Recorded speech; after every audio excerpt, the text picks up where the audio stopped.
our invocation and Councilman Troy Belliston to lead us in our pledge this evening.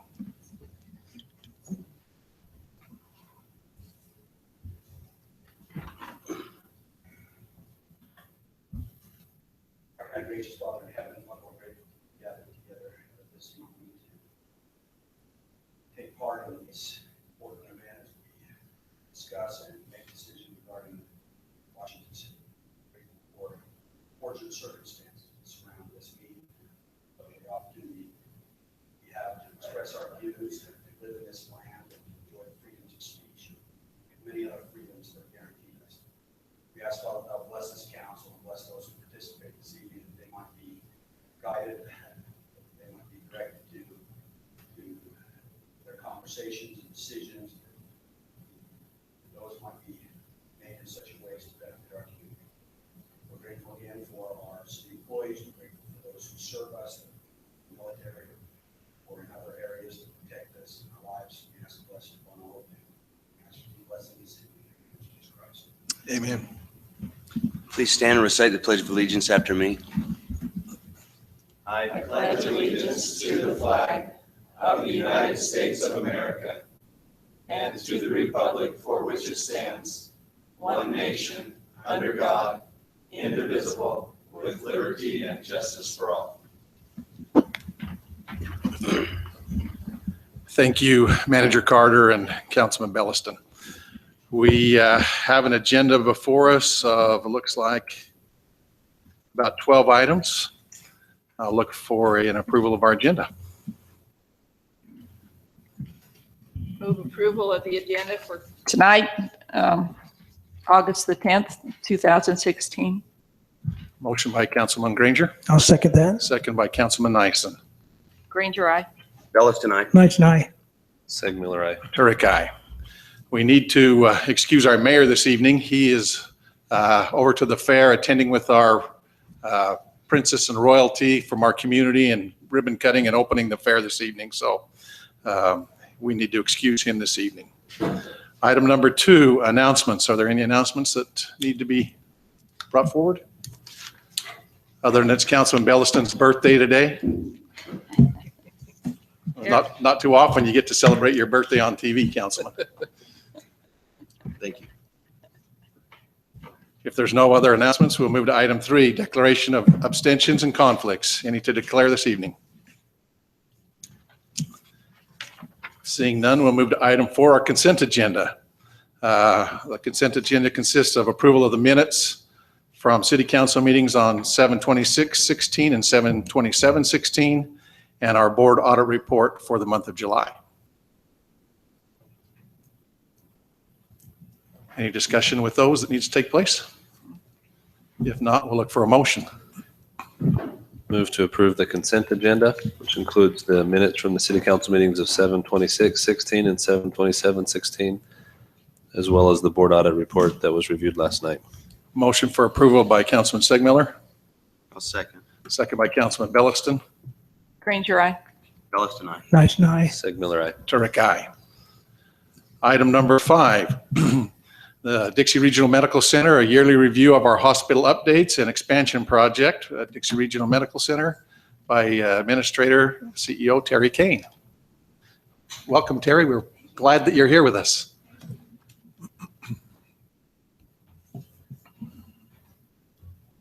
I'm here with my governing board chairman, Steve Kaplan. I'm going to let him take the mic, if that's okay. That'd be super. Thank Great.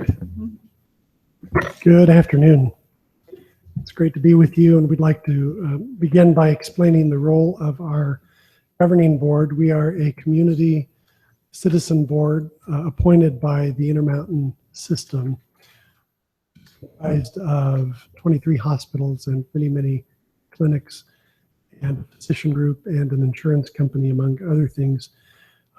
Our local board for Dixie Regional Medical Center is comprised of about 20 community members with various backgrounds in law and business and education and public service, and I have the privilege of serving as the governing board chair. The board has the responsibility for the operational success of the hospital, and we have a role in helping to define the strategic direction of the hospital, as well as the financial results. But above all, our primary interest is in the quality of healthcare and the safety of that healthcare for patients. And we're happy to give you a report of 2015 statistics and accomplishments. Each of you should have a copy of this document.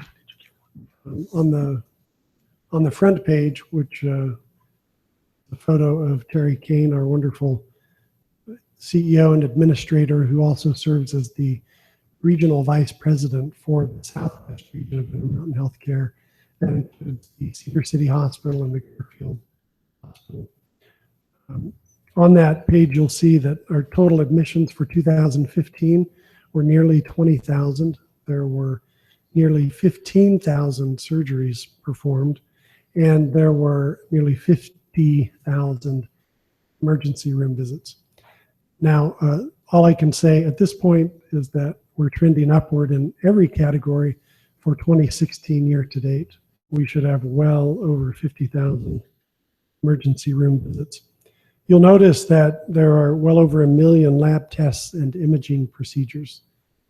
And that is a significant statistic because it includes, among other things, nearly $500,000 worth of community benefit in the form of free of charge imaging and lab procedures that were donated to some of our community healthcare partners, including the Family Health Clinic, the school clinics in Washington County, one in Hurricane and one in Mill Creek, and also the Doctors Volunteer Clinic.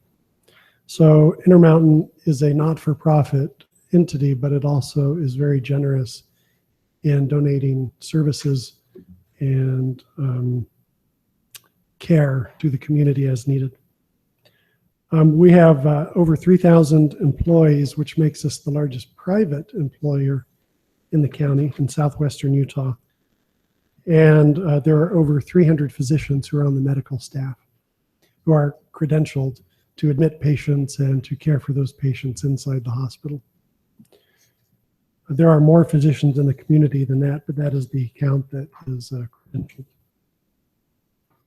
I would also call your attention to the volunteer hours, which is a reflection of the Dixie spirit.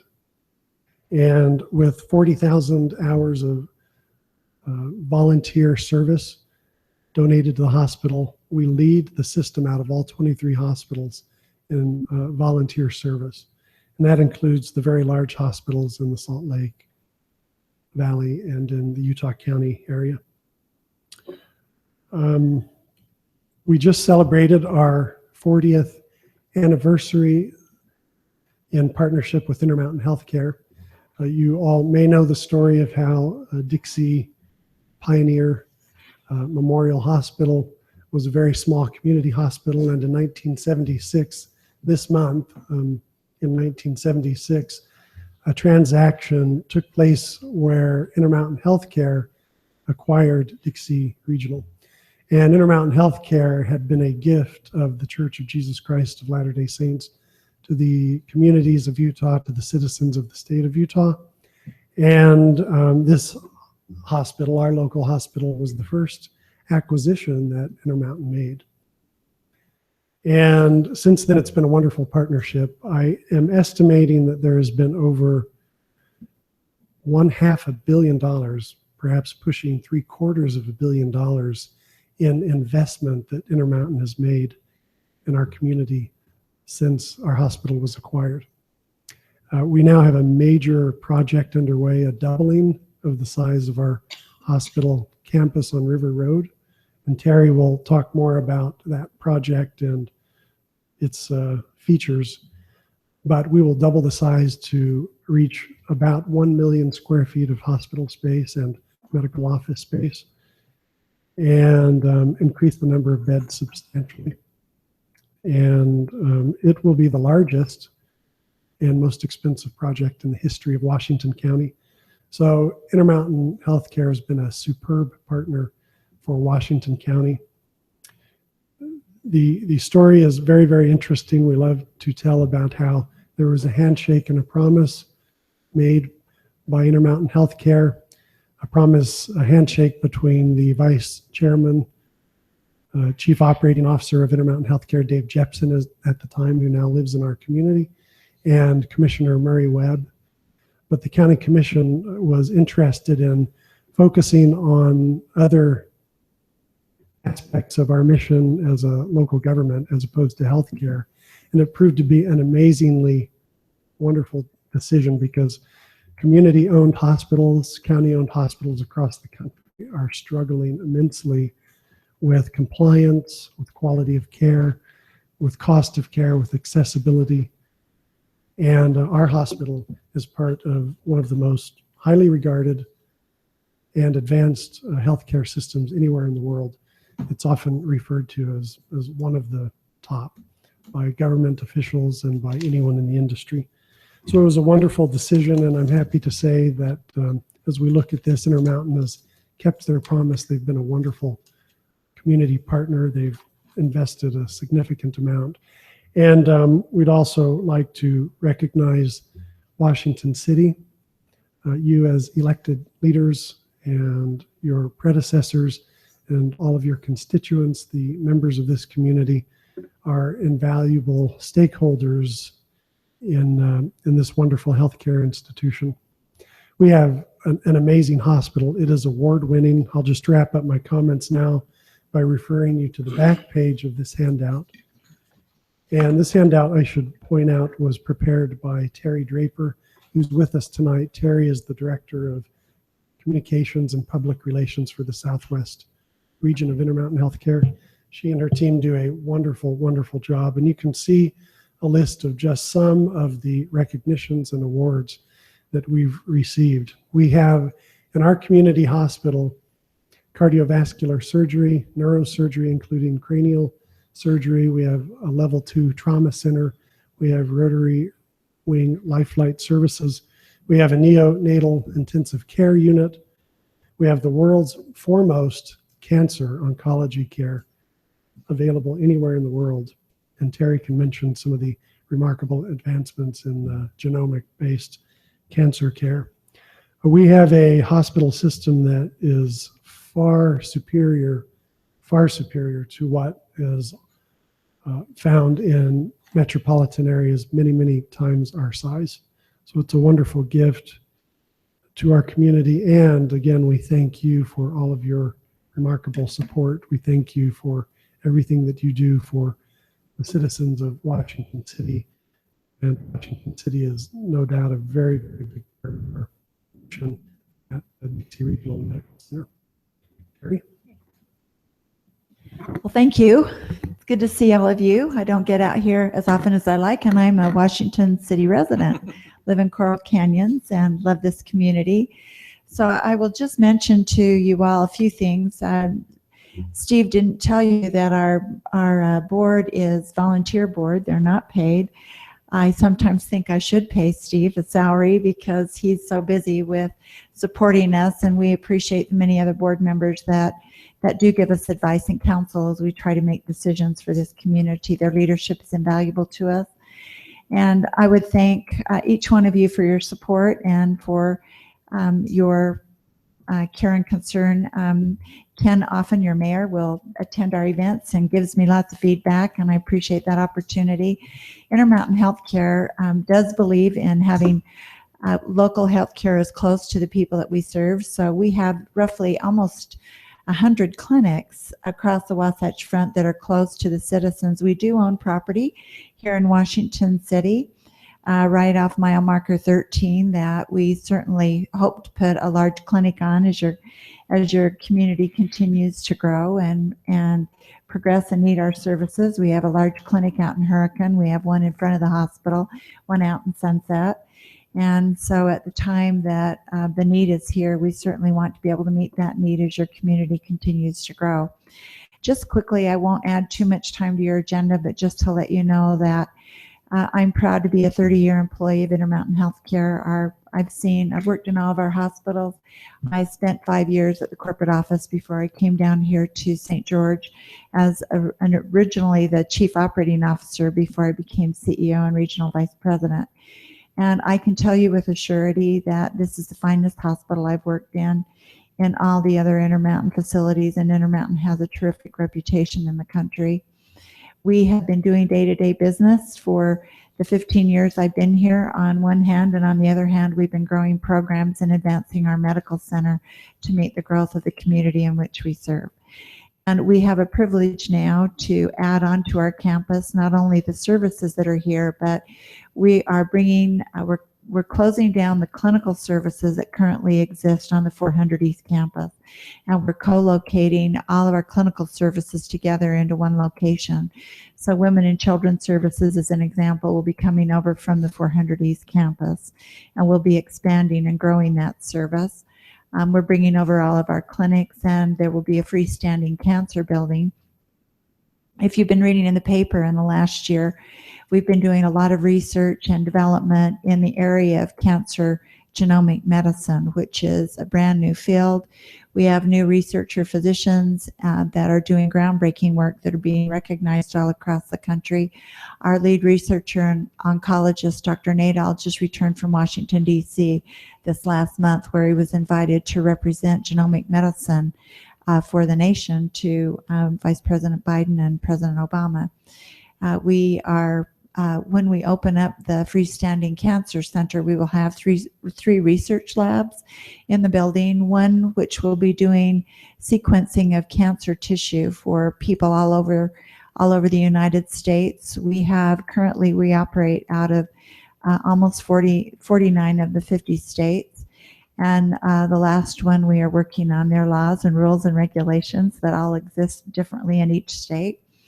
We have a contract with Singapore, Malaysia, Thailand, with Taiwan, as we are offering our services for stage 4 cancer patients and patients with metastatic disease that we are currently able to help with our innovative therapies.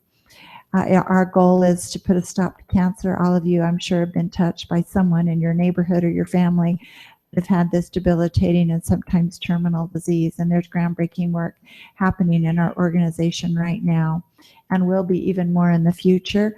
Why I think that's important to bring up here is not only for the quality of our healthcare, but it's also going to help our community from an economic development perspective. I've often told our university president, President Williams, one of the things that we need for our young people in our community is to graduate more bachelor's and master's prepared students. And we need them in areas of math and science and information technology.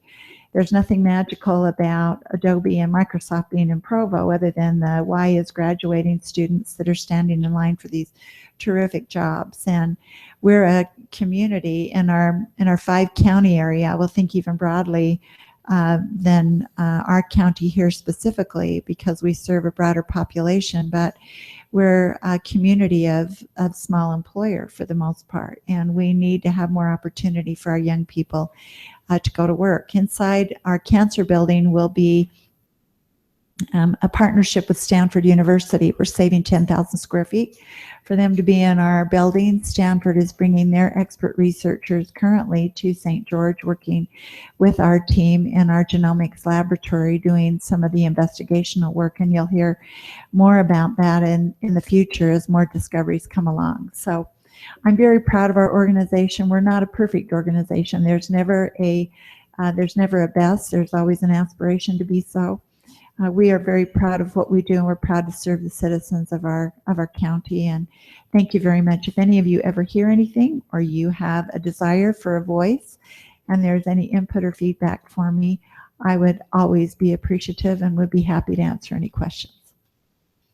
Great. Thank you, Terry and Steve. Any questions for? I just had one question. On the charity, it was down about 25%. There's a reason for that. I'll let Steve take that. We neglected to bring that up. In the interest of time, I spared you of a few facts, but that's an important one. In 2014, Intermountain Healthcare's Dixie Regional Hospital provided $35 million worth of charity care, $35 million in healthcare services that were not billed to patients in the community. Compared to 2015, there were 20 $6 million in charity care provided. And the reason for the difference is the Affordable Care Act, which includes the personal mandate, individual mandate that individuals and families obtain health insurance.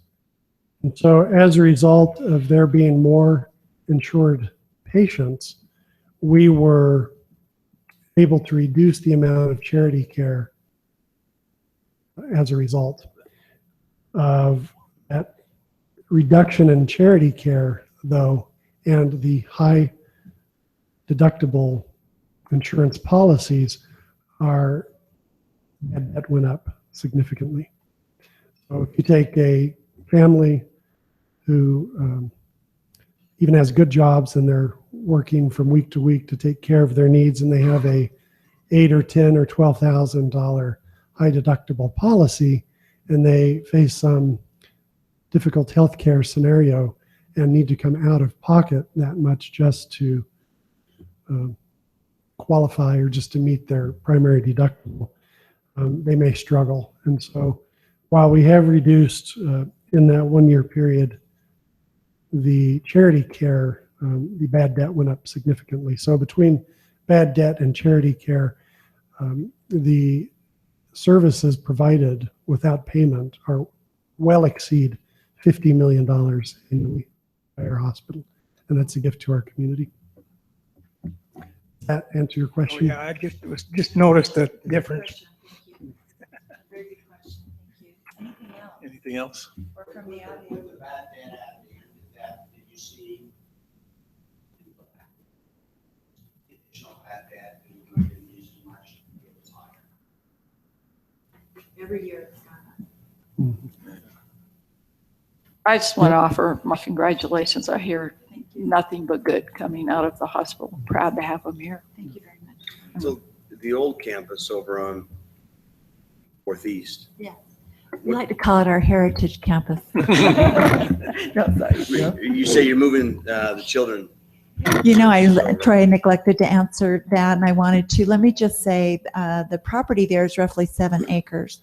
We've had, a year or so ago, we had the building assessed by a repurposing firm from California, looking at structural, electrical, mechanical, and some of the building is very good. It was added on to 5 times since 1975.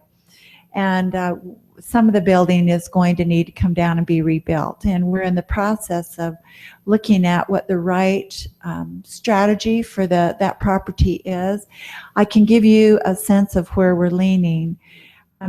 As we do our projections from our 5-year plan and we look at the economic development and growth in our community, probably no surprise to all of you, but the fastest growing population in Washington County are seniors over the age of 65. So today the state average is 8% over the age of 65. We're 18%.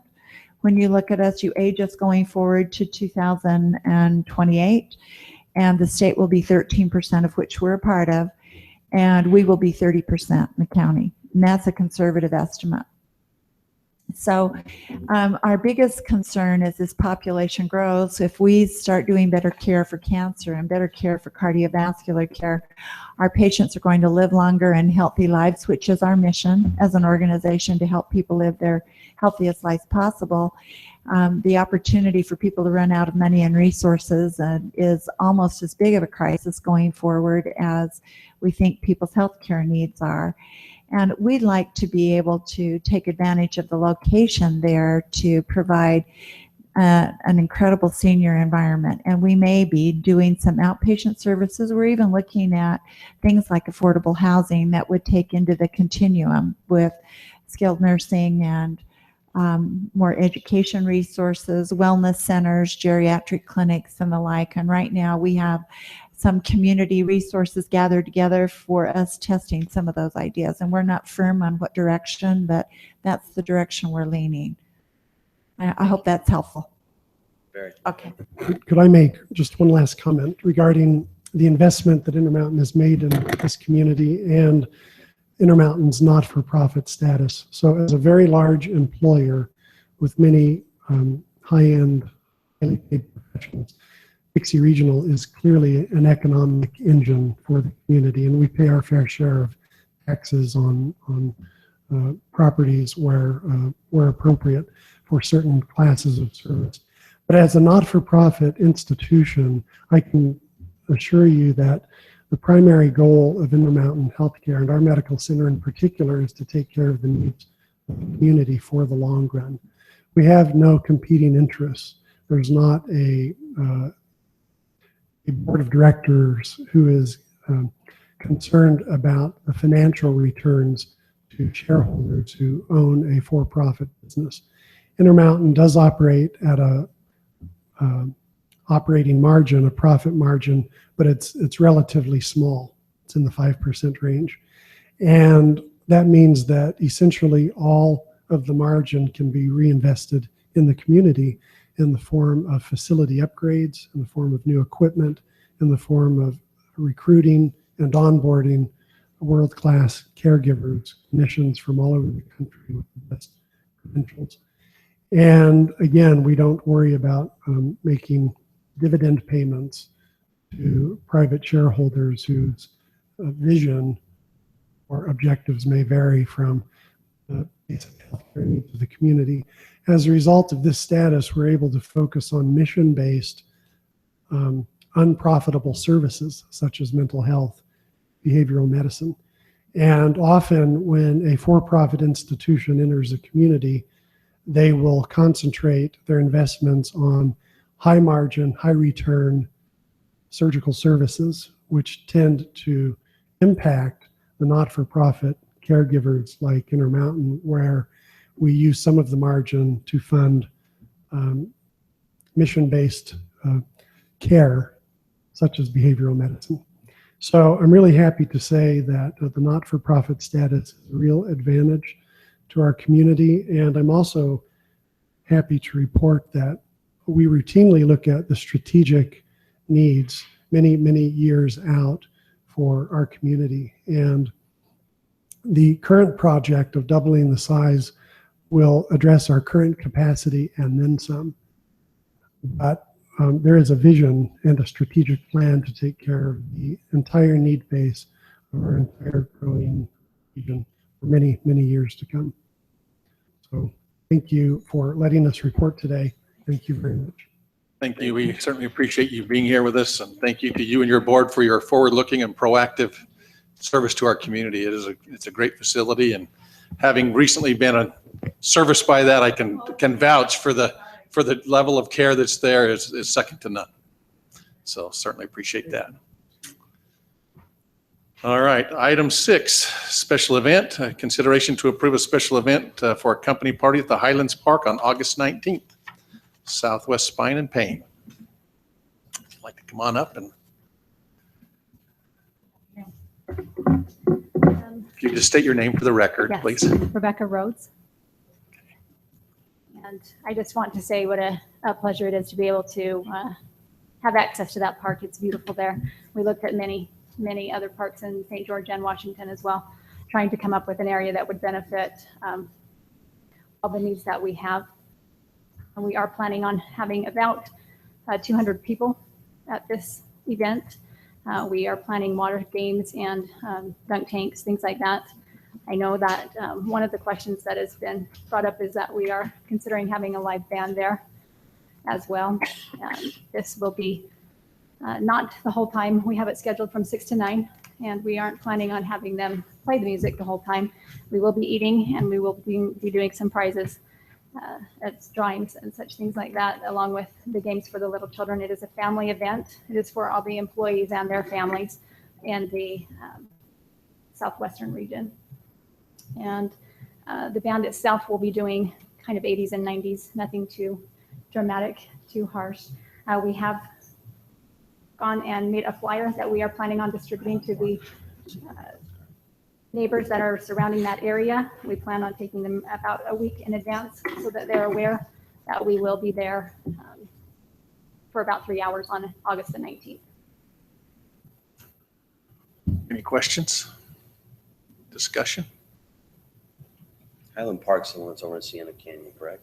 It's up on top of the ridge. Okay. There. Okay, if there's no questions or discussion, I'll look for a motion. I'll go ahead and motion that we approve the special event for a company party at the Highlands Park on August 19th. Motion for approval by Councilman Belliston, I'll second. second by Councilman Segmiller. Granger, aye. Belliston, aye. Nice and I. Segmiller, aye. Turek, aye. Thank you so much. Have a fun event. Thank you. Appreciate Thank it. you.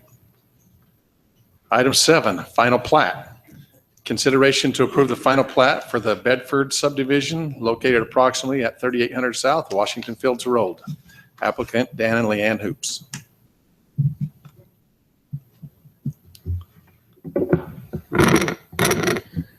Thank you. As stated, the applicant is requesting approval of the final plat for the Bedford subdivision. This particular subdivision is proposing 3 lots and the area of coverage is 16.55 acres. The zoning at this particular location is R3 for lots number 2 and 3, and then lot number 1 is zone C1 or the community commercial. The preliminary plat was approved back on June 8th, earlier this year. And staff has reviewed the requested proposal and finds the proposed final plat conforming to the approved preliminary plat. The Planning Commission reviewed the request last week at their August 3rd, 2016 meeting. Unanimously recommended approval of the final plat for the Bedford subdivision to the City Council. That's based on the findings subject to the conditions. There are the 5 standard conditions. There were 10 a week ago, but we gave them time to get everything on the plat, and they brought that in Friday afternoon with all the other items that we wanted to have on the plat, so those have been taken care of. I'll be glad to answer any questions that the council might have on the Bedford subdivision. Part of the issue, as I recall, was where our road would go through the one piece of property. And it would seem to me, I realize that we seemed unsure, but as they develop that land and do something with that land, I'm certain at some point they need some certitude about what our impact is on their property. And hopefully by then, I'm not sure where, Mike, do we know anything? Are we closer on the decision on this road, or how long do you think that will be roughly? Okay. I know 2 different options there for him, and I didn't know where we're at on that. So there is no.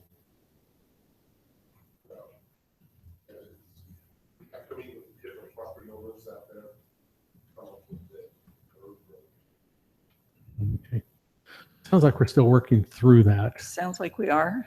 Yeah. I don't know what their timeline is. I hope that, given that we're approving a final plat, I hope we come up with some final plans. I think this is the final development, right? This lot after the others, but who So never, there's a little someone could time walk for in the that door and grab the hoops ear tomorrow and say, hey, we want to buy that. So we'll have to, that might drive where the road ends up going.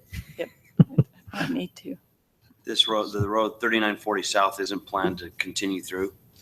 It's just No, the planned to service problem, that lot 3. yeah, it will, and to service the lot above, because if you take it straight through into Steeplechase, that's the back of residential lots. The road coming out of Steeplechase is up here, a little bit north. Let me go to the screen. There's roughly a stub out right here out of Steeplechase.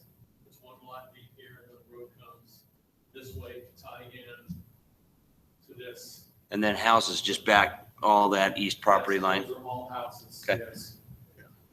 That border the back side of that. So that road, we're not having them go that way. We'll just wait until lot number 3 develops here in the near future, and so 3940 will pretty much just be servicing in to that development on lot 3, and then also whatever happens on the Andrus property to the north.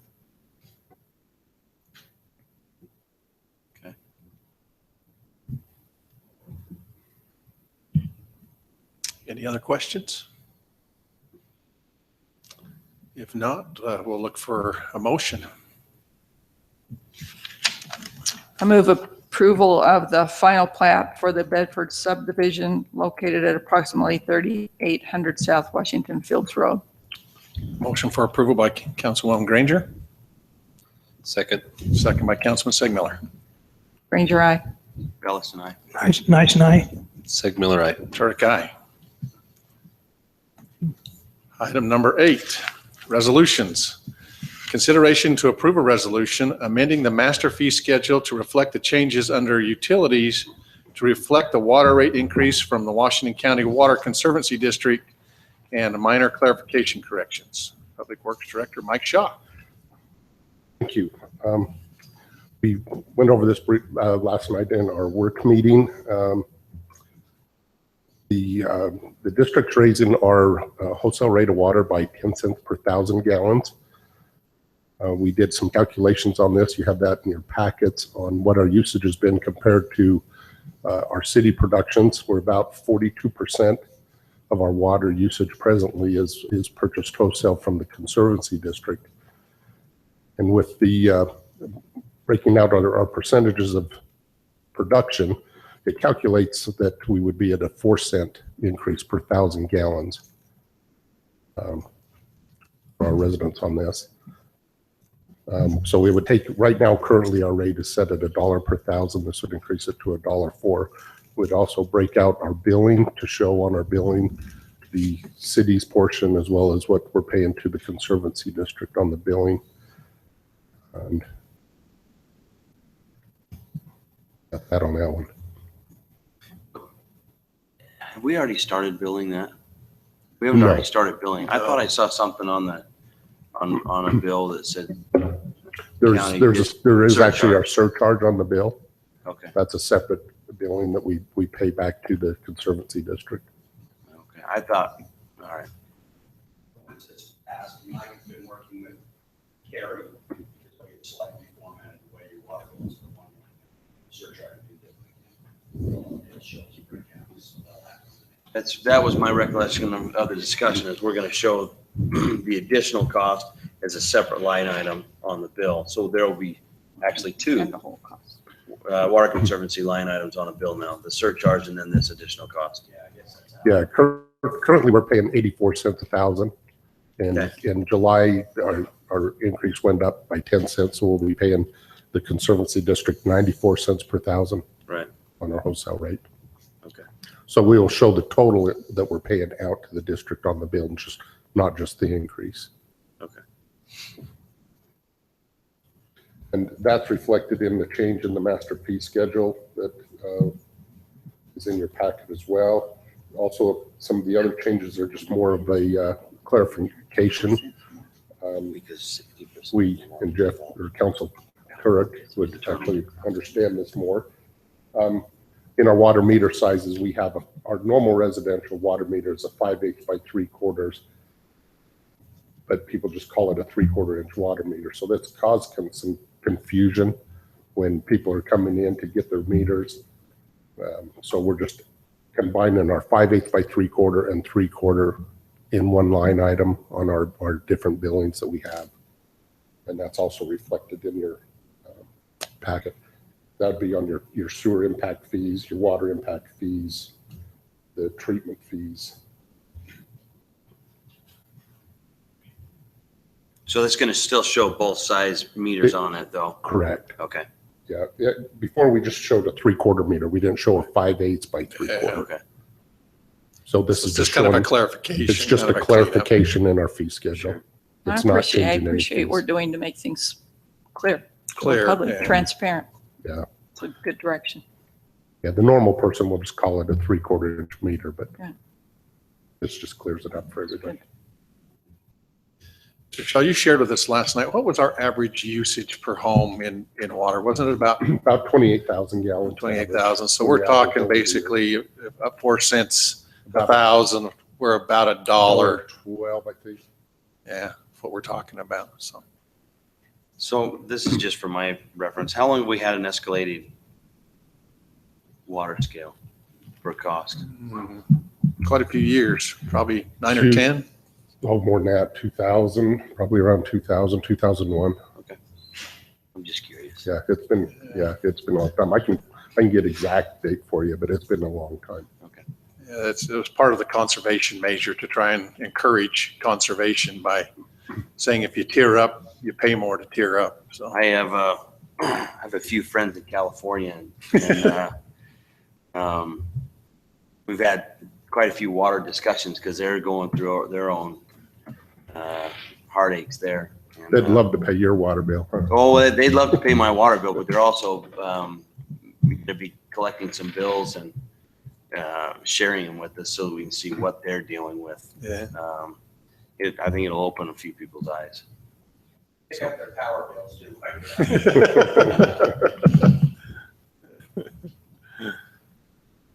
All righty. Any more questions or discussion for Mr. Shaw? Then we'll look for a motion on our resolution.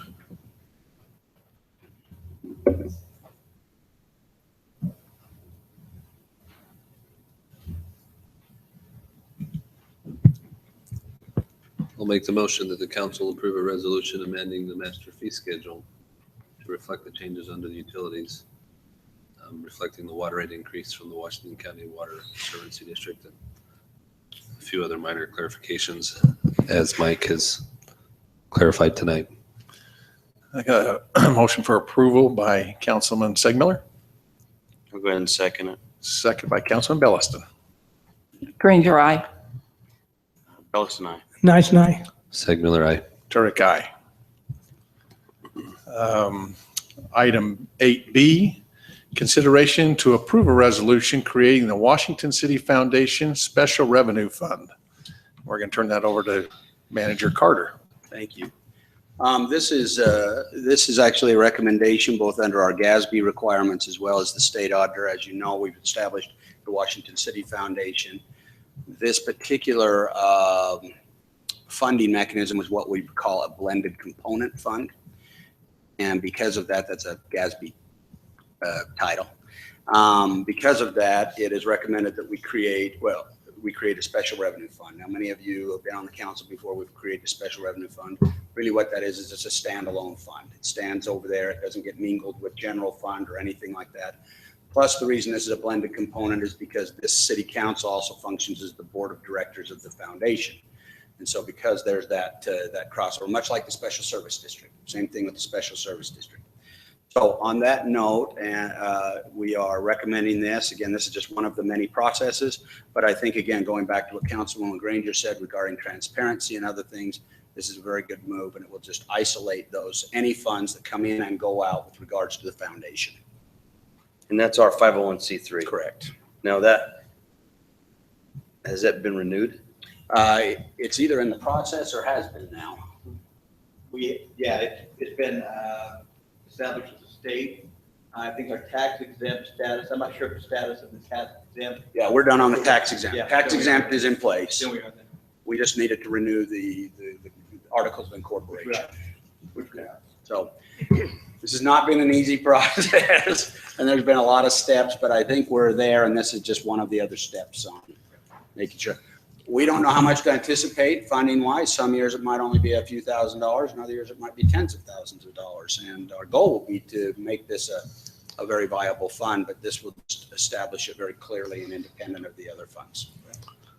I wonder, And maybe just for clarity, tonight and not in this budget, we haven't allocated any funds to this fund, so it'll be an empty fund.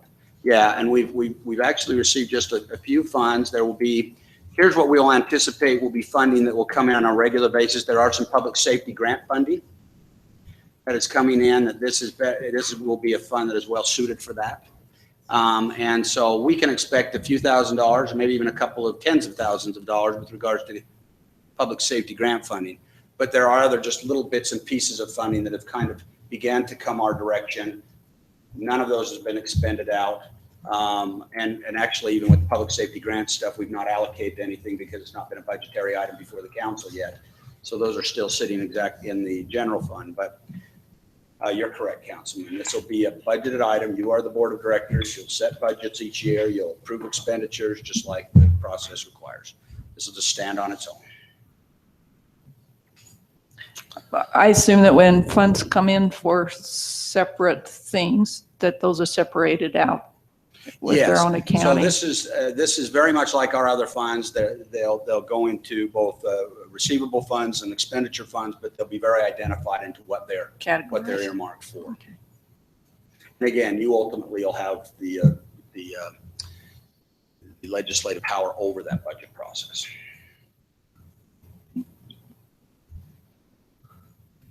Well, Mayor Pro Tem, if there's no further discussion, I'll move that the council approve a resolution creating the Washington City Foundation Special Revenue Fund. Thank you. Motion for approval by Councilman Signaler, I second that motion. second by Councilwoman Granger. Ranger, I, Bellis and I. Knights and I. Segmuller, aye. Turek, aye. It's great to have that foundation in place, and we look forward to that going forward. I know it's been in the works for a few years now, so it'll be nice to have that tool to our community here, and who knows, some of our residents may choose to participate in that. Can I mention Going just one forward. more thing, Councilman? You bet. So in our discussion with the state auditor, of course, who we talked to about this issue as well, and this was a recommendation of theirs as well. The gentleman, not the state auditor, but one of the deputy state auditors said, "I've just got to tell you, Washington City never ceases to amaze me." He said, "I keep watching your community because this is such a unique thing, this foundation, and just has so many good potentials for a community. I just don't know why more communities wouldn't do something like this." So I just want to share that with you, just that the state, they're watching. I don't know if it's good that the state auditors is watching this, but anyway. Great. Well, thank you for your perseverance in getting that put into place. Item 9, an agreement, consideration to approve an agreement for the Vivint Communication Tower Agreement, Information Service Director, Steve Whittakin. Thank you. New from yesterday, I do have monetary value to the trade. They're providing currently 5 connections. Yes, 5 connections, and we're moving to 10. Each connection at current market value is $50. So we'd be doubling the rent, basically. We'd be going from $250 value to $500 a month. And the agreement will have a 90-day termination clause for both parties. So we could actually evaluate anytime. So that's the update Okay. from your Quick questions. changes. Yeah. Any other questions before I move on? And the agreement you do have? Yeah, we got the agreement in our packets. Kind of a last minute, but it was nice to have it, at least chance to peruse through it and kind of see what we're working with. So thank you for taking the time and getting that put together. And that's kind of the standard agreement we came up with several years ago when we started pursuing Correct. South Central, then with Skywire. And so we have a good form basis of an agreement. This ties up kind of the specifics we have as new players come into the field.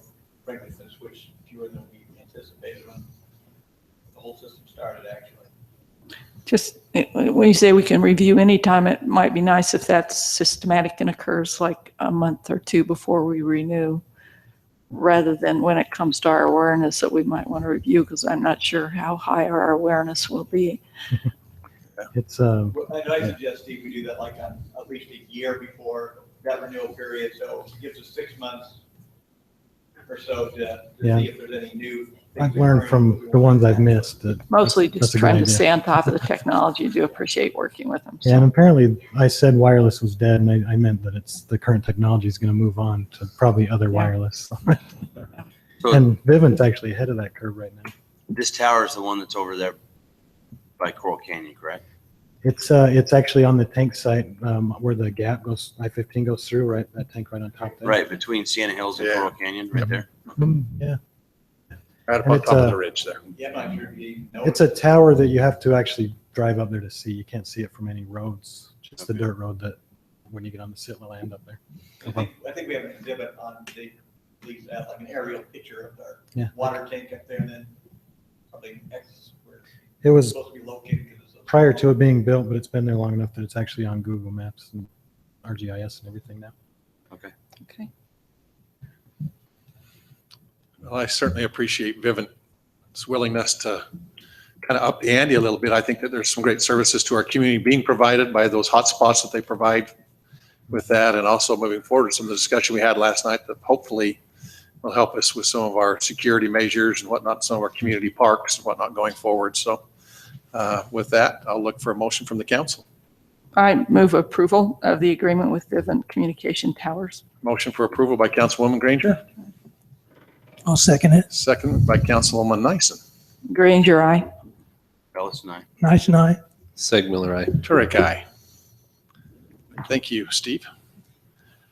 Item B, consideration to approve a lease agreement between the Washington City Community Center and SUSA, the Southern Utah Swim Association, for usage of the aquatics facility. Is Ben here to take that one, or? I was going to say I'll be happy to. I was going to say, we kind of had some pretty good discussion on this last night, so Yeah, we'll let me- turn it over to Council Starkey. Yeah, no, if I don't have to walk up to the stand of immigration and nobody teases me, I have Levi's on, apparently, it doesn't matter. It's the shoes. I That's the wanna- shoes, exactly, yeah.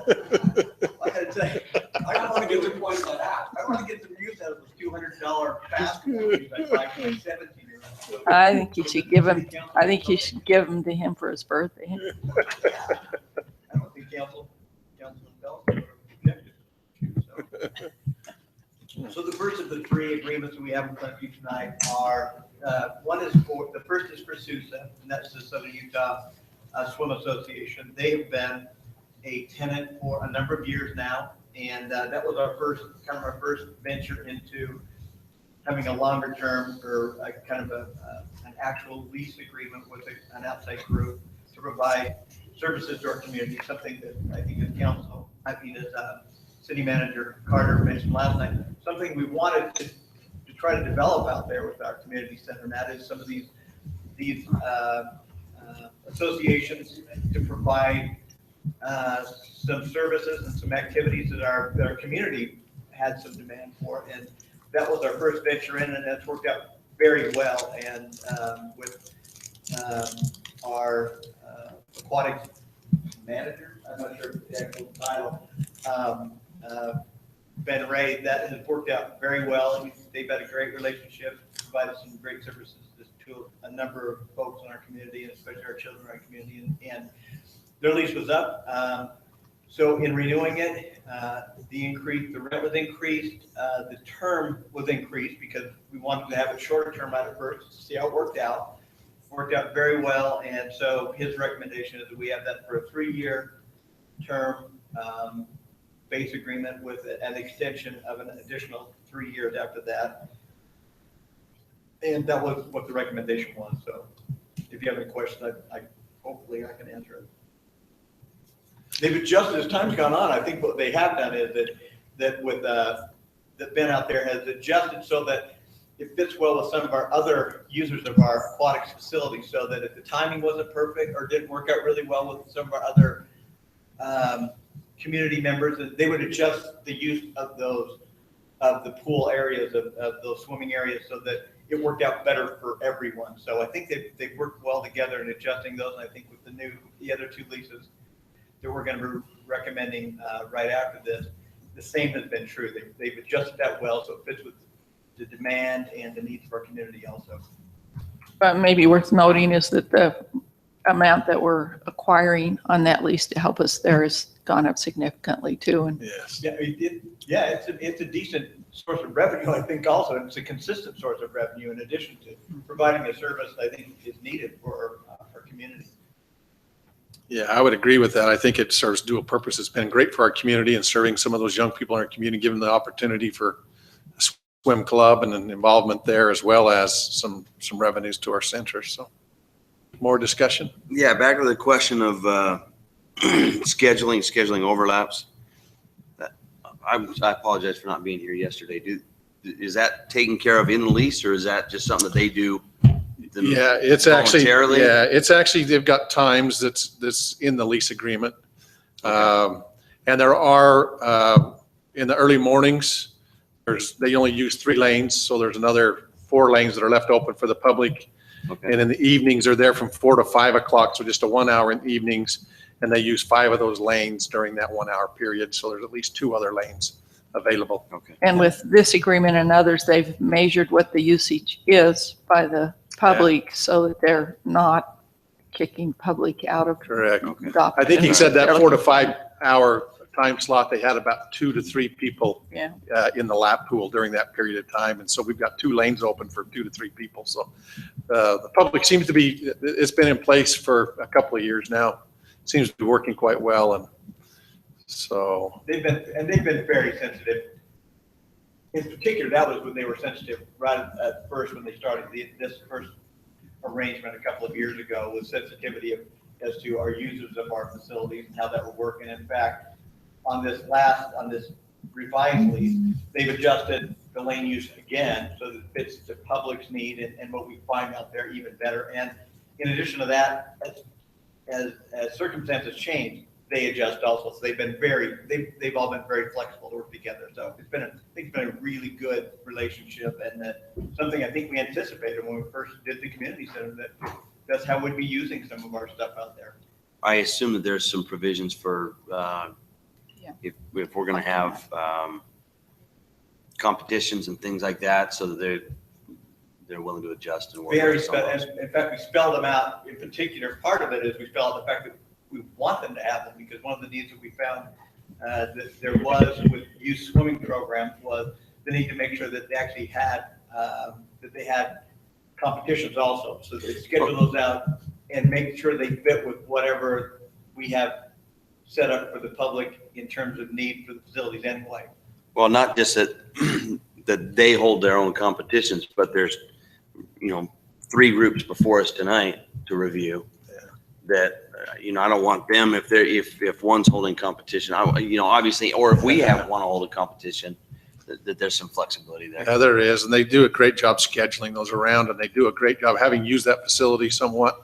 They do a great job with letting the public know when upcoming events. They have a big board as you come out of the dressing rooms coming into the pool area that I would say upcoming events, and it'll say pool closure on this dates for an event, or so the public knows well in advance, kind of, well, don't come to swim laps today because there's going to be a meet here or something. So they do a good job with that. I noticed in the newsletter, the most recent one, that it sounded like a change in policy over there, that anyone walking through the door has to pay $5 to get into the facility now.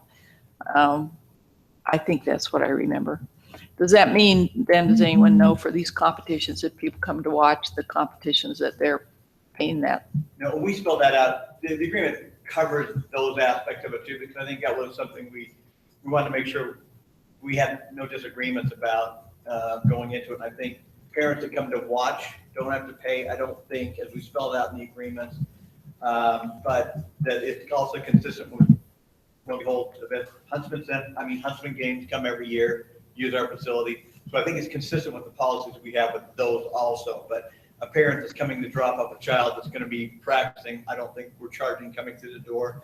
I think that what we probably, and I say this informally, have learned is that as youth in a swim program use our facilities, I think that what the natural marketing of itself is that then you have a family that says, geez, I like these facilities out there. I think we ought to have a family membership also. I don't know if they can track that specifically, but I think that's just kind of a natural marketing, internal marketing you have when you have something like that, though. Any other discussion? If not, I'll look for a motion.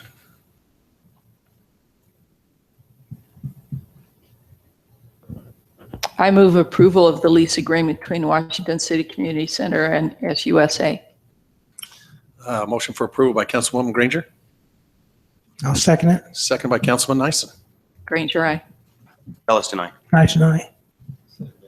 Turek, aye. 9C, consideration to approve a lease agreement between the Washington City Community Center and the Southern Utah Water Polo for usage of the aquatics facility. And, Council Starkey will. Yeah, I'll take that too. Mayor Pro Tem. And this again is one of, we found that some of these groups that have now started up, such as water polo, which I think was something new to a lot of us. We didn't realize we had water polo in Southern Utah, but apparently we do. And apparently our facility is one that they wanted to have more of a, that they want to have a lease agreement with, so that they consistently have a place to come to and practice, and to be able to schedule out consistent with kind of how we learned to do that with the SUSA agreement. And I should have mentioned also that a member of the city council is always on as one of the representatives with the community center and how things are going out there. Currently, we have Council Stegmiller who keeps informed and up to date with what's going on, with some of the activity we have going on, with some of the agreements that we're considering entering into. I think Council Turek was previously been, I don't know, you've been here longer, you've probably been on all of them. So at any rate, we also like to have somebody from the council as kind of a representative at all times, so we have that connection also. But again, this was recommended by Mr. Ray and the community center as an agreement that they wanted to get into. It's a little shorter term, 1 year plus an additional 1 year, but so if anybody wants to see Southern water polo from our high school kids, I guess you can come out and watch them at our facilities. Yeah. Mr. Ray mentioned last night that they've got about 50 participants right now, and it kind of ranges up and down, up as high as 80, drawing a lot from even outside the area, Hurricane Kanab coming in to participate with that. So This spring, my kids and I went down to Sullivan Park and watched the lacrosse teams, which was interesting for us. None of us having had any experience, and maybe we'll go watch some water polo too. yeah, it's pretty interesting to watch. It's kind of like, wow, football in the water almost. The only question that I have on the water polo is that with the other swim associations, they stick within the lanes. The water polo pretty much takes up the whole pool, correct? Correct. And it's the same pool, correct? Correct. It's the lap. Well, I'm not worried about those, but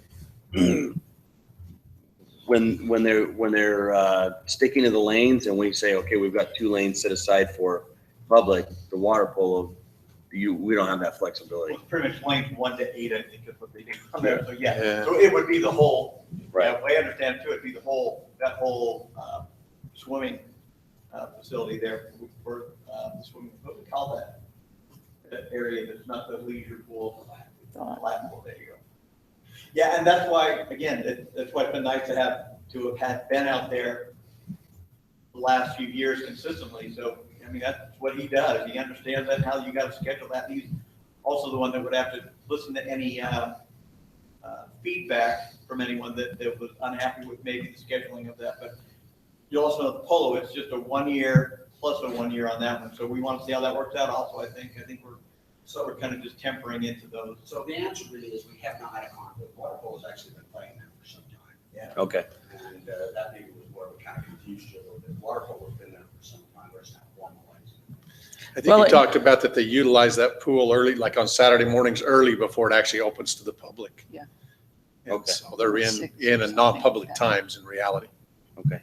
That was my only concern, is if there's a public conflict, because the other ones, you can still accommodate both.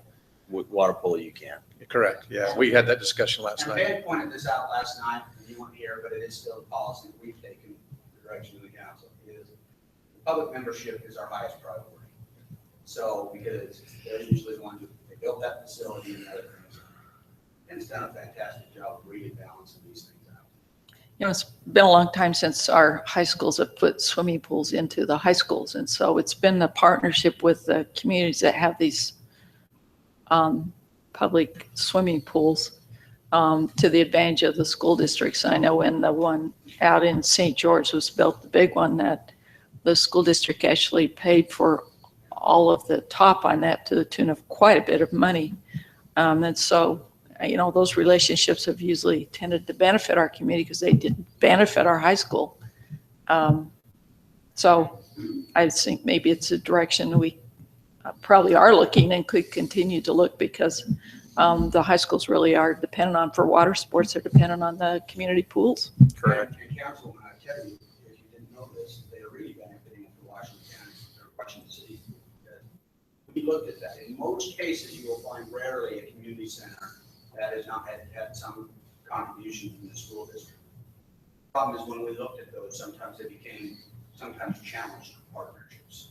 So with the decision by the city council, we would not take any contribution and remain independent from the school district, but yet we would still provide these services to the best ability we can. We do. I think we have 3 high schools that swim out of that. There's Desert Hills, Pineview, and Hurricane that all participate out of our community center. Okay, and they Swimming used to go programs. clear over to the other one. Or I know Hurricane did when they started up Yeah, the swimming. yeah, teams Hurricane's and things. shifted over to here that they've got those 3 that participate.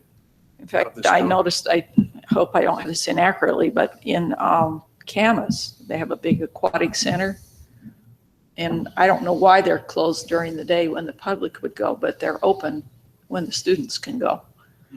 I suspect there's a financial issue there, though I could be wrong, but that's when they're open. More than likely. All right, any more discussion concerning our water polo program? If not, we'll look for a motion. I'll move to approve the lease agreement between Washington City Community Center and Southern Utah Water Polo for the usage of the aquatics facilities as defined in the agreement. Motion for approval by Councilman Signaler, Second that, second by Councilwoman Granger. Granger, aye. Ellison, aye. Nice, nice. Segmiller, aye. Tariq, aye. Item D, consideration to approve a lease agreement between the Washington City Community Center and Dixie State University's women's swim team for usage of the aquatics facility. Council Starkey. Well, and again, just to kind of summarize what Mr. Ray presented last night, and that is, this is something probably new for lots of folks even to hear about, and that is that one, Dixie State University has a women's swim team anyway, and that they're going to be practicing over there is just another one of these arrangements and leases that the city can benefit from, as well as the university in this instance. In addition to the fact that because of some donations that have been made to the university, what I understand, they will be adding some facilities over at Dixie State University. It may accommodate this in the future at any rate, but for the time being, that this is an opportunity for both the city from receiving some revenues from it, and for the university to be able to practice on it, what might be a new university athletic program, the women's swim team at our aquatic center. Again, at the aquatic center, this is one in which Council Turek had mentioned this, that one of their practice sessions, one of their scheduled sessions is before the public even arrives. So it's not going to, it can't even be an interference or problematic from scheduling, because they're actually practicing before the facilities are open to the public at any rate. But again, this is on a 1 year plus 1 year potentially in the future, fairly short term, but it's probably about all there is 17, I think we agreed to 17 to 18 or 19. And it's Whoever's on the swim they can team have 17, but technically they need 8. qualify for for an athletics program at any rate. So. Council Starkey, I know that some of our community center staff are associated with the women's swim team there. Have you've been apprised of the details of this, and it's Sure. it's appropriately drawn up and whatnot? Yeah, so I don't think this is I don't know if it was mentioned last night, but certainly this was disclosed, and that is Mr. Ray, who was apparently a recognized swim coach around the state and around this area for a number of years now, was approached and is the women's swim coach at Dixie State University. And so I think that's been disclosed, so certainly nobody was trying to avoid that, but he is the part-time job or whatever, he does the swim program for the university, which has just been established, I guess. Any more now? We actually, when we hired Ben, Ben's actually out of Atlanta. Cannot be what he We hired him from a coaching position. We actually had a very prestigious coach. Right. Exactly what we did. But yes, we knew about this. Is why Jeff has been involved to make sure there's no in any type of an enrichment of any types. Certainly for him, there's not. But was there a good deal for the program? No, we didn't. That was a conflict at all. So one thing these programs do for us too, and going going beyond this, is that it's so great that we get people in that building. We push lots of people, lots of parents, lots of other things, and all that's come to benefit us because we get memberships from those things. We get people that really kind of get exposed to that and become part of our recreation program. So we really like pushing a lot of people through that facility. That facility kind of sells itself. We get you in there to look at it. One of the things that is happening, though, is that they are paying per person as opposed to a flat rate.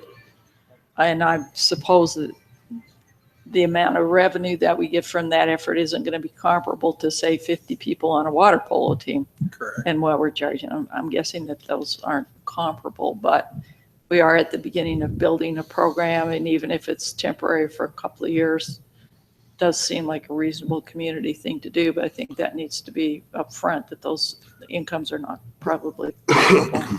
That's correct. Good point to be brought Yeah, forward. and I know you think there was no question a few years ago that I recall just observing, and that was when Mr. Ray was hired. He was hired not just because he could manage those types of facilities, but because he was such a recognized in the coaching ranks. And one of the considerations at the time, several years ago, was that the city would consider having its own youth swimming program, competitive program. And I think what the city council at the time decided was, we want Mr. Ray here. You know, we don't necessarily need to go that route, but it's nice to have somebody with those kind of abilities overseeing our aquatics facility. So it's been a benefit for us from a number of perspectives. And so at any rate, I think that's been a benefit for the community center and for those aquatic facilities, in addition to the exposure we've gotten for the public to want to use our facilities out there. Any I other think- discussion? Yeah, I think if we see much more of the Olympics, I'm going to try out. I was just going to say, you know, having watched the Olympics, I look forward to the day that we see one of our local prodigies come out of our center. Love Wouldn't that to be see fun them get energized to see by that and know yeah. where they got their beginnings, maybe in our center. So you never know what'll happen there. So any other discussion? If not, I'll look forward to a motion. Make the motion that council approve the lease agreement between Washington City Community Center and the Dixie State University women's swim team for usage of aquatics facilities as specified in the agreement. A motion for approval by Councilman Segmiller, I'll second. second by Councilman Belliston. Granger, aye. Belliston, aye. Nice and I. Segmiller, aye. Turek, aye. Item 9E, consideration to approve an irrigation water connection agreement for irrigation watering at Stuckey Farms PCD. Yes. You can handle that one, Mike? Public Works Director Mike Shaw. You actually got in your packet the agreement for Stuckey Farms. So the agreement with Stuckey Farms is that they would like to use the existing dry irrigation that they installed, which we require in all new developments, to actually irrigate just their park. Last night I stated it was some of the open space as well, but it's just their park area, which is also a detention basin for stormwater. So they'd like to pressurize up the dry irrigation system with their wells on their property and irrigate their park with that irrigation water. In the agreement, you know, and going over this with Council Starkey, there's a couple of things we probably need to add into it. Clause on getting out, and then running over some of the indemnification with the trust. There is the paragraph 2 that has the indemnification to the city in case there's breaks or flooding issues. So what our recommendation would be is if we want to go forward with this, which it sounded like from our discussions yesterday, it certainly might be beneficial to go forward on a short-term basis until we have come to kind of even a policy decision on how we want to approach these things in the future. That the one thing we do want to make sure is that our insurance company, so the local government trust, that if there's an issue that comes up, so a pipe breaks, it's not a matter of fixing the pipes, because the indemnification says they're going to have to pay us for it. We have to fix it anyway, since it's our line. But we want to make sure that the trust has no concerns that if there were something that occurred, a pipe broke, flooded somebody's basement, that we would be covered under our insurance policy as much as we would if we had already pressurized it, we were using it on a regular basis for the city's irrigation, which is, again, what we're hoping to do at some point as a secondary water system anyway. And we want to make sure at least we got that confirmed with the trust before we have the city sign and approve it. So if you do approve it, we want to still condition on the fact that we confirm that the local government trust covers the city for anything. Have We you, were have running you, it ourselves. have you got a time limit on this proposed agreement? We don't, but we wanted, and that's what we want to talk to the council about, especially based on our discussions last night. And that is, if we want to put, one thing that I can imagine from the private side is going to be that they want to have at least a notification period, because if they're going to be watering grass out there, they probably want something for 30 days and say, well, we're going to stop giving you water. So figure out how you're going to water your system after that. Well, they're presently using culinary water on the park, so they have that system. Oh, so they can do it. So they can do it anyway. Okay, so I wasn't quite sure. So they already have the lawn or the grass out there already. Correct. Okay, so that shouldn't be a problem. Well, see, I think that for me, the issue is, not to help them get their park going and use their water, which is cheaper, et cetera. But we don't need two water systems in the city.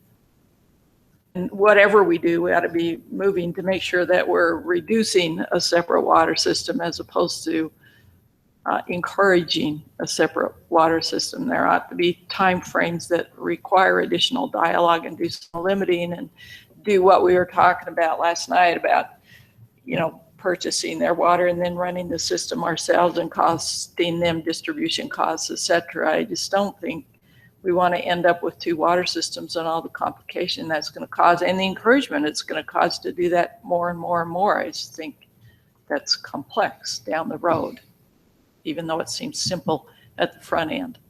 I think we agree, and so I think, so from a public works perspective, what would be are there any complications from pressurizing it and then going off that system? Say if we had it for a 1-year review, a 6-month review, I don't care what the review is from the city's perspective, whether or not we want to continue on with it.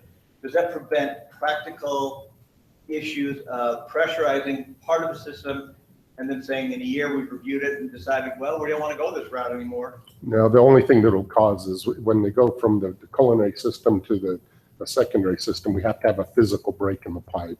They cannot put valves in to do it. We have to physically cut the pipe, so we have no chance of a backflow situation with it. So Switch it back again. to switch it back, they'd have to physically cut the pipe and put another section back in, but I mean, it's not too complicated to do. So let me, Go ahead.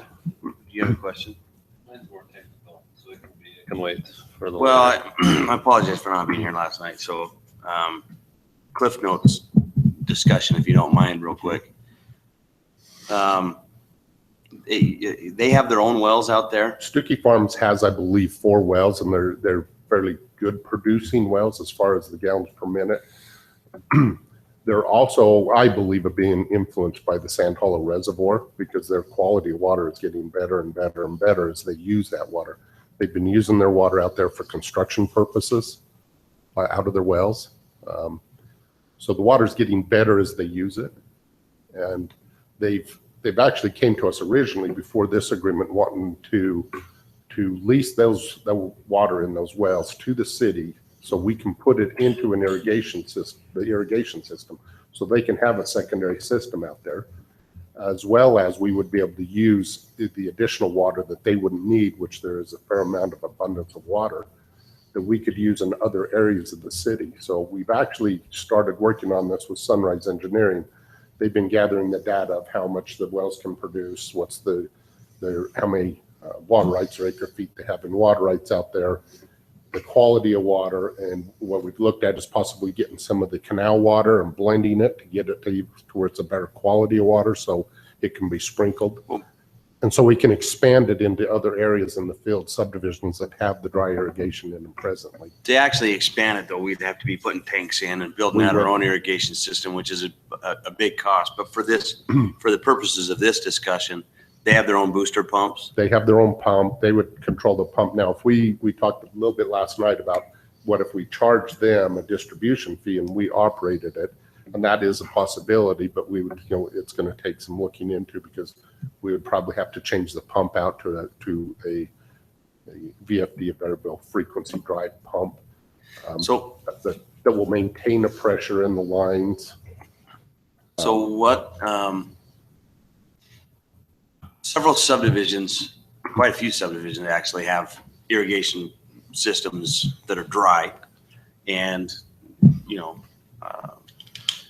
so it's not uncommon within Washington City to have that system in there. But when the point comes in time to actually hook up to it, let's say, for example, that we let them use these lines and then 20 years down the road, 30, whatever the case may be, we decide, okay, we're going to heat up our own system.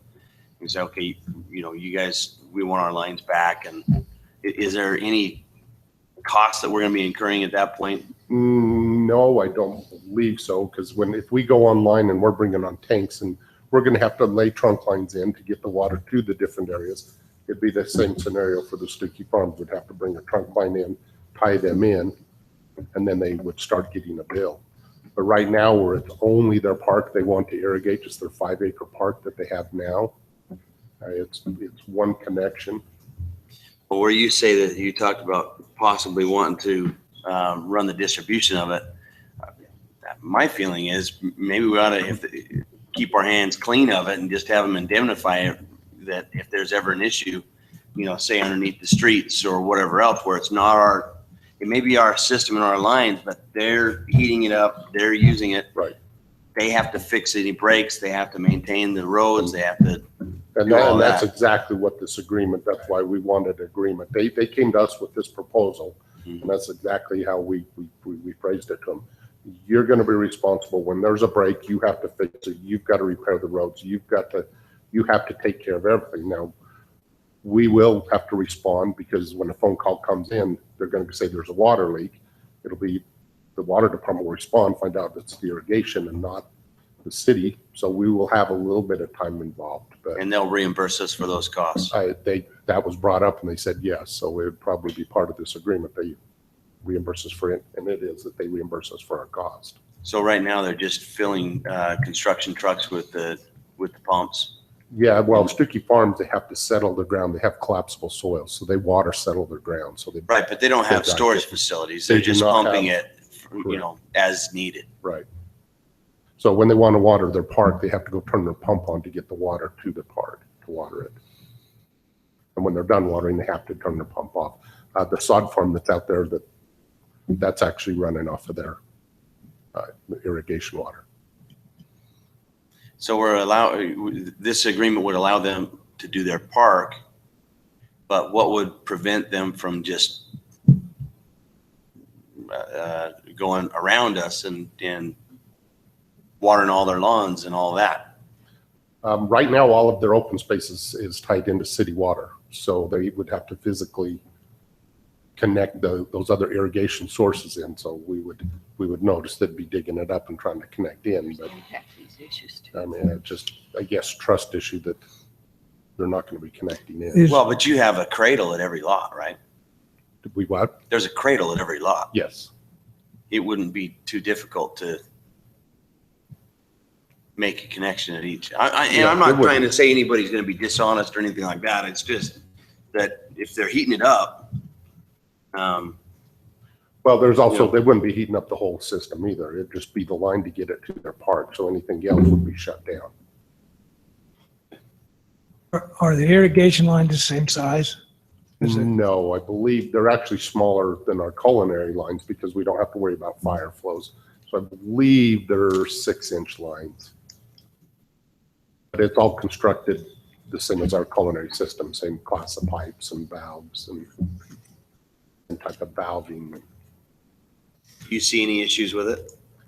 No, I actually kind of like the idea because it pulls that much off of our culinary system that doesn't have to go on landscaping. Anytime that we can get landscaping off of our culinary water system, I think it's a benefit to us to preserve that culinary water.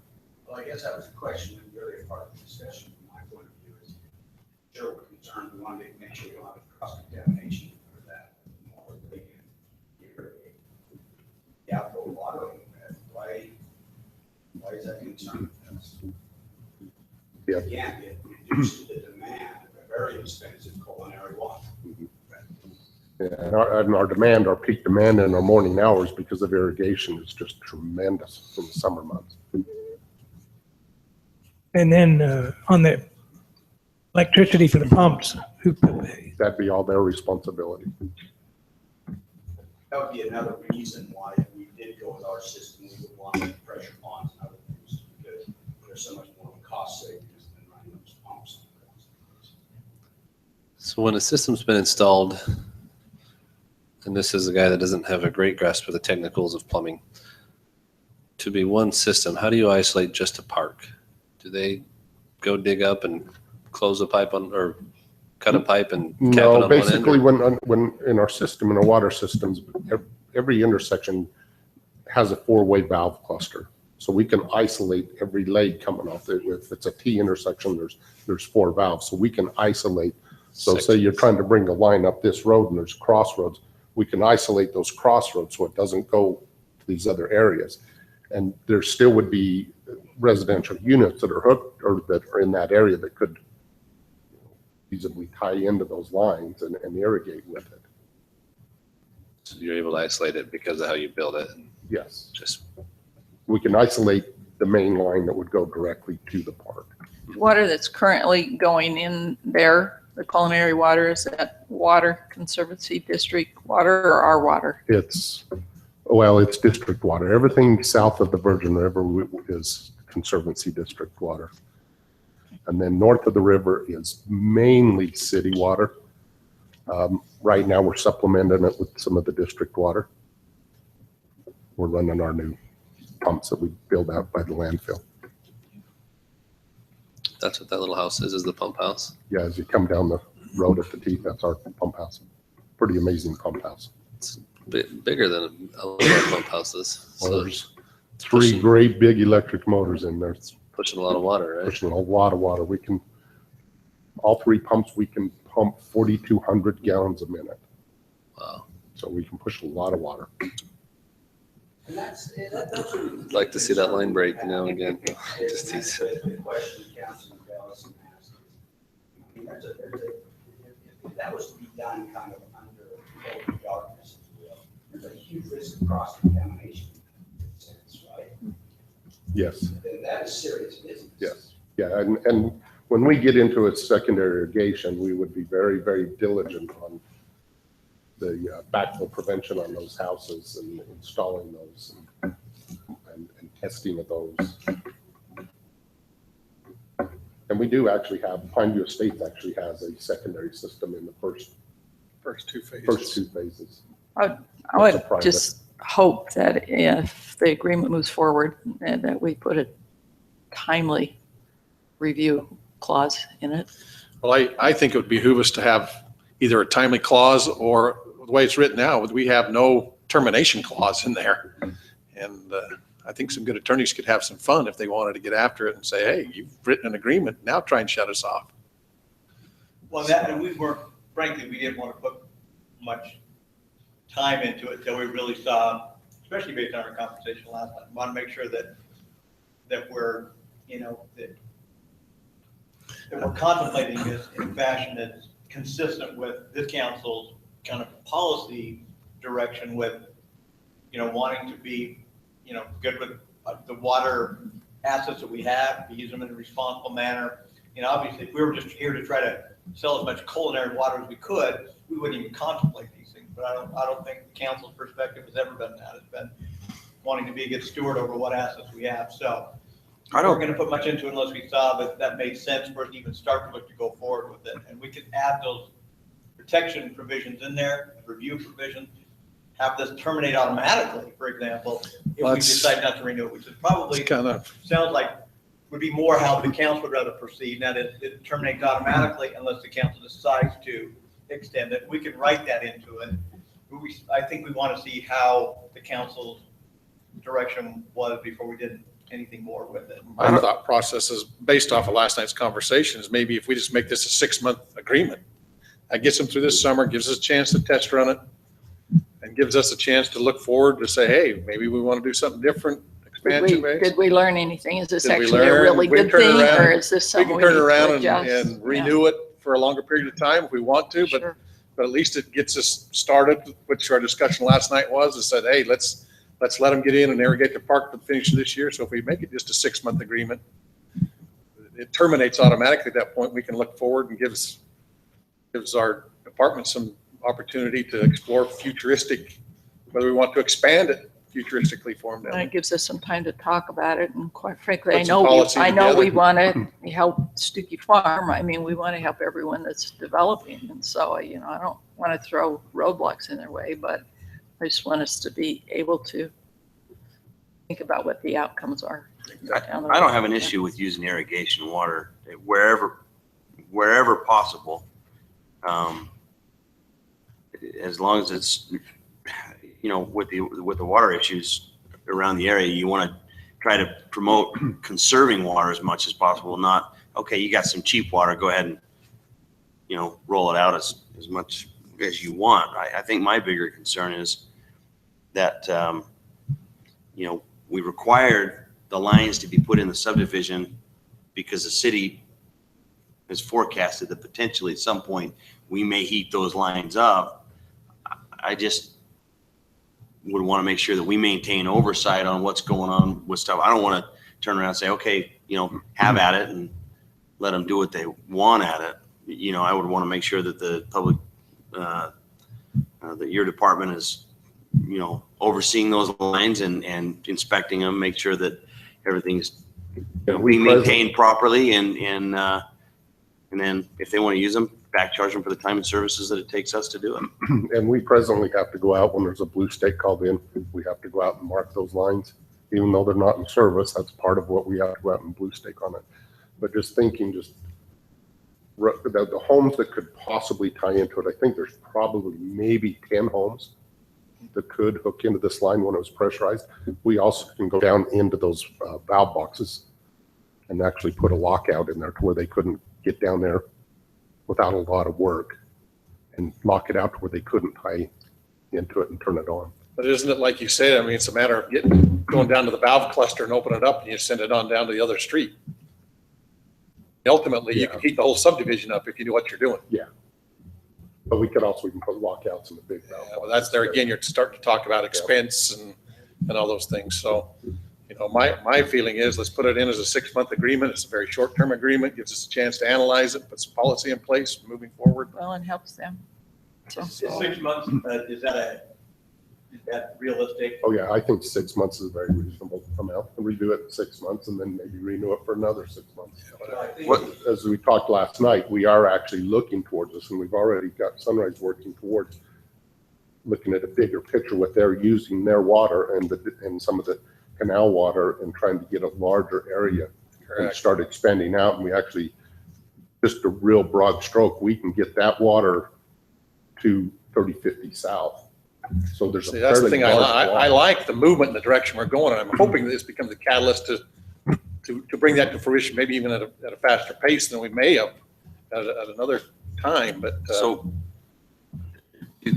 two quick questions, I guess, on that. Physically, what is it going to take for them to hook in?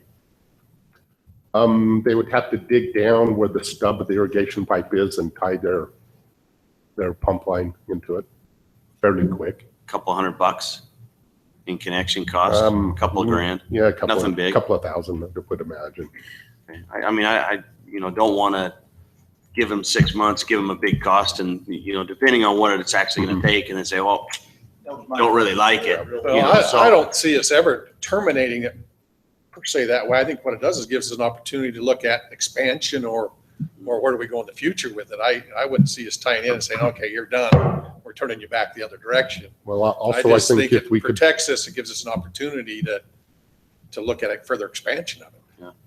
maybe put another paragraph in the contract, because I think we can actually have Stuckey Farms self-police anybody else tying into this line. That in the event that we find somebody else is illegally tied in, we just turn them off. Well, I think we'd have to based on the discussions tonight, I mean, there's enough that needs, I think, to be put into it, just to kind of put these concepts in, that it's gonna need to be brought back again. If not just at the next city council meeting, I think we want to put some of those provisions in. We still want to talk to the trust just to make sure that they're comfortable with it. So I think we would probably still want to bring back. So we want to So table we have this? these things in there anyway. That's enough in it alone, I think, that you guys will want to see it again. Make sure we cover those points you have. Let me ask one other quick question. Now, water and irrigation water in general is for farming purposes and all that. It's not necessarily for landscapes. And, you know, I mentioned a minute ago, I mean, you got to look at the conservation. Is it going to have a negative effect on any conservation efforts to say, okay, well, now it's cheap and, you know, do we go crazy with it? I don't. Well, I don't necessarily really know think what it's that going to be is. cheap. It's going to be cheaper than culinary, but I don't think it's going to be cheap water. But I think that Well, ultimately, Bloomington- the ultimate goal is to turn that into to where all of our outside watering ultimately comes as secondary water. I mean, that's why we're putting dry systems in out there, is ultimately to turn that to that. So, I mean, if we're not Yeah, gonna I go that understand. direction, let's don't keep making them put pipe in the ground if we're not anticipating heating them up. I did Well, desert this scape is- at my house so that I could avoid doing a lot of, you know, water type use stuff. And I'm not trying to say everybody ought to go desert scape their yard. I just, but that's kind of where things are going to try and conserve water is, you know, lower water use. And now if we open it up to, okay, well now The one here's thing all the with, irrigation water. Well, it's with kind of more up to us. conservation at residences, we actually are going to have a higher demand on our parks. And this one right here is starting at I mean, it is a park. That's what the usage is for. And so we'll never be totally desert scaped. Even if Sure. all of our residences accomplish that, we'll still want parks and green places for the people Matter to of fact, go. there's usually a correlation between desert scaping and the desire for more green open space that they can take. Yeah, but then you have 200 people using the How is, park or 2,000 as opposed to 5 people using the patch that's too small to do anything. So, yeah, we do have I think we talked about it last night, major policy discussion to have about water and conservation and the directions that we're going to go. So this is the issue, this is the bigger issue on the 6-month period. I think based upon the discussion we had last night, on the policy discussion, and I would like to see us continue the water policy discussion probably sooner than not. Because if we know that we are dusting off the secondary system. We're dusting off for a variety of reasons. But, you know, if we move to some other direction other than this, I mean, other than this agreement here with Sweet Ponds, it's gonna take 6 months to crack.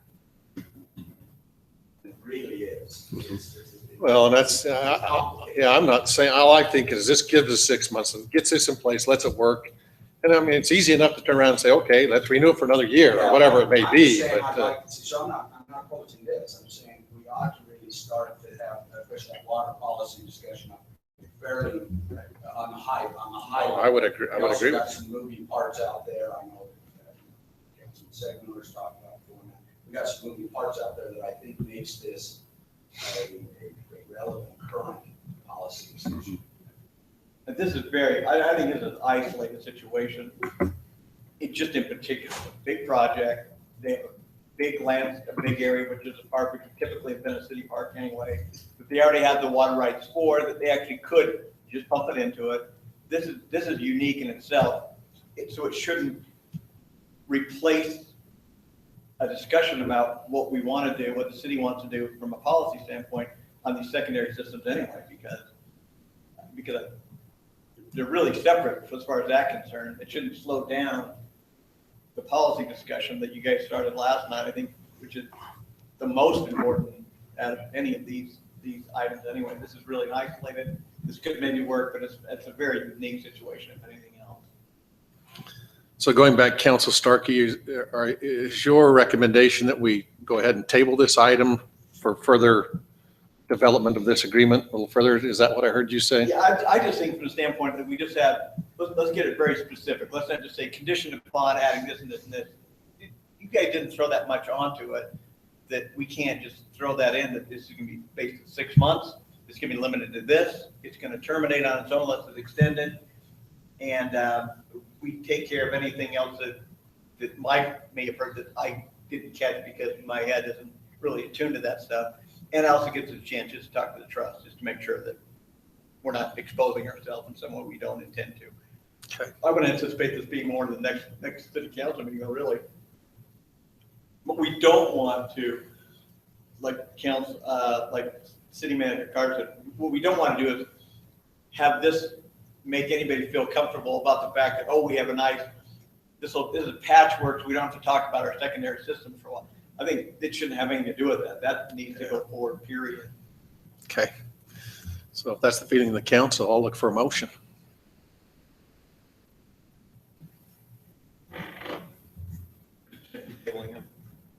Or whatever the motion they'd like to make. I'd motion that we table it for now until we get some of the answers addressed or questions addressed. Okay, I have a motion by Councilman Belliston for a table. Do you want to set that for our next council meeting? If it can get pulled together by then, I'd be happy for that. Okay, we have a motion for a table to our next council meeting. This item by Councilman Belliston. Mike, maybe just before I'll second the motion and then ask Mike the question. Okay, second by Councilman. Is there any time sensitivity to this agreement? They're just, would really like to move ahead with that is all. Probably sooner the better, it's right. And that's why I asked the question. I didn't realize they were already watering culinary water, so it wasn't a matter of saying they're gonna stick with the water on, they're gonna grow some grass, and in 2 months, we're gonna pull the agreement on them because we reevaluated. They already have it growing.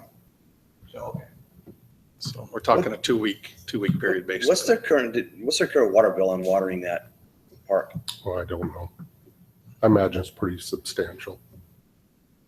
I only ask because if they're going to spend a bunch of money to heat it up, I mean, at what point is it a net positive for them? I'm just curious, time frame, because if that's the case, I don't want to do a 6-month agreement if they don't go into the black on the deal for 12 months. Well, they won't go. So that's a question to ask and come back. They won't go on the next black council. until they sell a bunch of homes. Well, but if it costs them, say, $2,000, at what point is that going to be, a net neutral?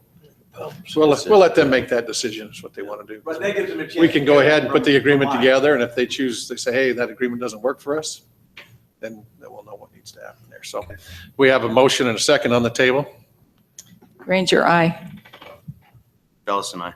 Nice and I. Sigmiller, aye. Turek, aye. So we have tabled that for our next council meeting. Item number 10, report of officers from assigned committees. Reports we have. I appreciated Councilman Nyson had sent out to our citizenry via Facebook about the mosquito abatement and whatnot there. I appreciated that, Council Nyson, because it gives us an opportunity to listen to the radio and tune in. So thank you for sharing part of your committee assignment with our public. Any other reports? If not, we'll turn to our city manager for a city manager report. Thank you, Mayor Pro Tem. Just a couple of projects I'll update you on. Again, reason this is kind of timely, we'll be beginning a look at the water master plan in September. So there's a lot of things, like I said, there's a lot of moving parts with water right now. So this will be good policy discussion. We'll start design on the Red Cliffs water tank in October. 1900 East Lift Station with the sewer. They're working on property acquisition and design right now. Mike, the Red Cliffs water tank is right next to, yeah.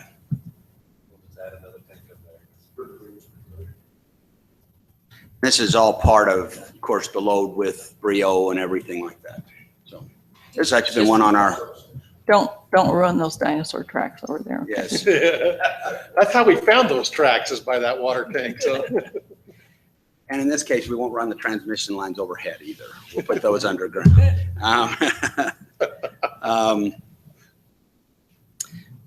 We're working on Merrill Road. They're meeting with property owners, working on it, attempt to acquire right of way. That's a process. And we have filed for the Councilwoman Granger knows this. Our Parks Department actually became aware of this as well. We have filed, just so you know, for there's a grant opportunity through the state of Utah on the parks and trails. And that grant application is actually going in, I believe, tomorrow. The grant request is for the extension of the Cottonwood Canyon Trail to tie in then at that point Coral Canyon into Sienna Hills into the boardwalk. So we finally have a piece of trail connected.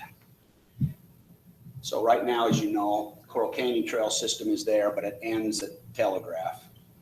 And we've got the hellhole that goes up and splits, but it ends on the Cottonwood Canyon area.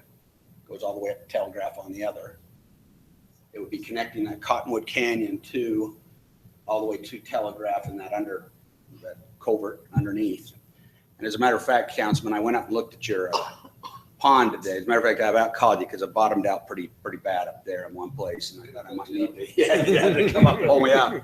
That's pretty amazing. I don't know why I've never seen that before. Yep. So that's they're applying grant money for that, and that kind of meets some of what we're hearing too from our public. Is as you know, it's very difficult. Trails are difficult, especially through private land, because we don't get condemnation options like we used to. So they're really just at the negotiation ability of private landowners and then just funds. And so this one is not a problem because it's master plan, Sitla is supportive of it. Where does that trail run? Just along the Black Water Fair, is that what it does? On the Cottonwood, well, How does it telegraph? it actually kind of runs along that dirt. My understanding, it runs, and I may be wrong, but I thought it just kind of run along that dirt road area. But I don't know for sure. So let me add that. It could actually, well, the reason I say that is because it was planned on the other side of what was going to be the Executive 9 course. And I don't think they would, the Executive 9 was going to, push right up against that ridge and the highway there. So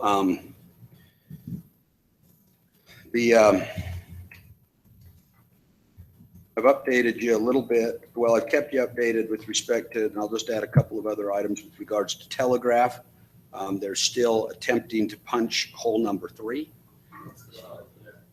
What? They got it tonight. So Mike, basically rock the struggle with the hole number 3. And yes, and then they were losing their mud.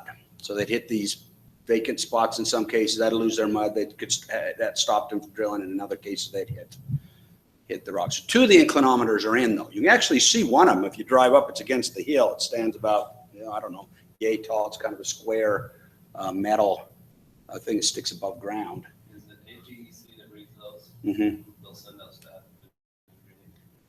I mentioned we also are providing the data to UDOT, who has offered to do their engineering analysis as well, which is great because they know roads.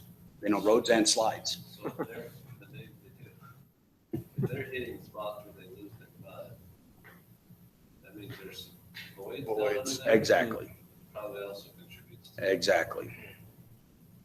I mentioned to you in the email about the power issue, and that continues to, our timetable on that continues to get better and better. We're about 8 to 9 weeks out on pole construction, but they are in the works. Cages and that are 2 weeks out.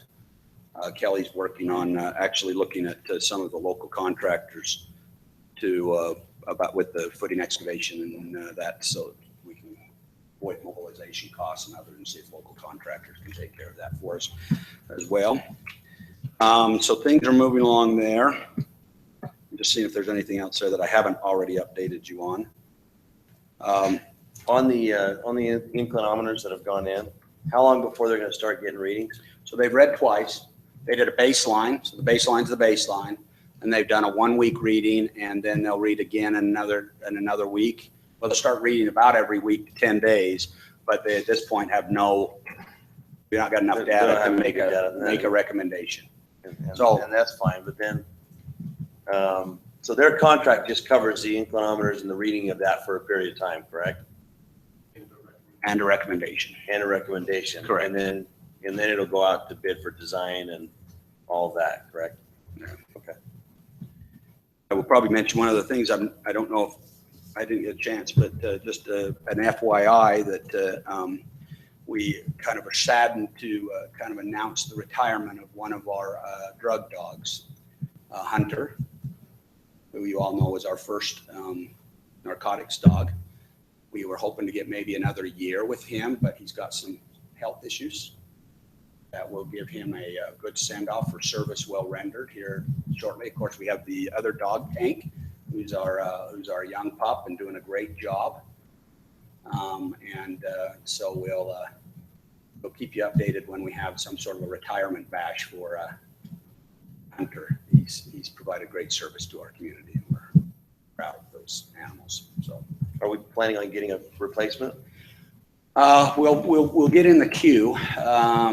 There, as you know, I can't remember the name of the group that brought us Tank, but they of course are one of the big agencies that train. They're very expensive, and having two dogs would have been probably a real.